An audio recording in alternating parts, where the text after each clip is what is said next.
ચોથો ફાયદો એ છે કે રાય અને રંકનો ભેદ મિટાવી દે. મૃત્યુ ડેથ ધ લેવલર, અમારી કવિતા ભણવાની આવતી હતી.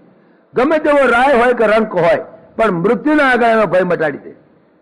નહીં તો રાજા મરી જાય ત્યારે તો એને સ્મશાનમાં પણ એર કન્ડિશન કરાવવું પડે, પણ સ્મશાનમાં હજુ કોઈ રાજાનું એર કન્ડિશન કરાવ્યું નહીં, તો એને લાકડામાં જ બળવું પડે, બીજો ઉપાય નહીં. કે ના ભાઈ મને તો આટલી ગરમી નહીં સહન થાય, તો તમારા માટે એર કન્ડિશનમાં બરફના ચોહાલામાં ગાલો એના મેળ પડે, એને બળવું જ પડે, ના લાકડામાં બળવું પડે, ત્યાં એર કન્ડિશન ના થાય. રાય અને રંકનો ભેદ મટાડી દે છે. મોટા મોટો ફાયદો એ છે જ્યાં તમને અમીરી અને ગરીબી એ બંનેનું સત્ય તમને સમજાવી દે.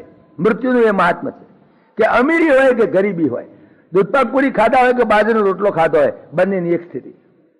ભલે કઢેલા દૂધ પીતા હોય, ગમે તે પીતા હોય, ચ્યવનપ્રાશ આખી જિંદગી ખાતા હોય, પણ મોત આવવાનું.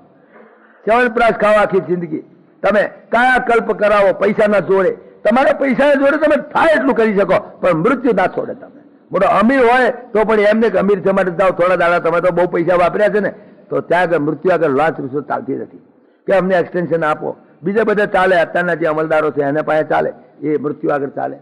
અમીરી અને ગરીબી એ બંનેનું તથ્ય સમજાવે, રાય અને રંકનો ભેદ મટાડી દે, એ મોટામાં મોટો ફાયદો છે મૃત્યુનો. Death the leveller.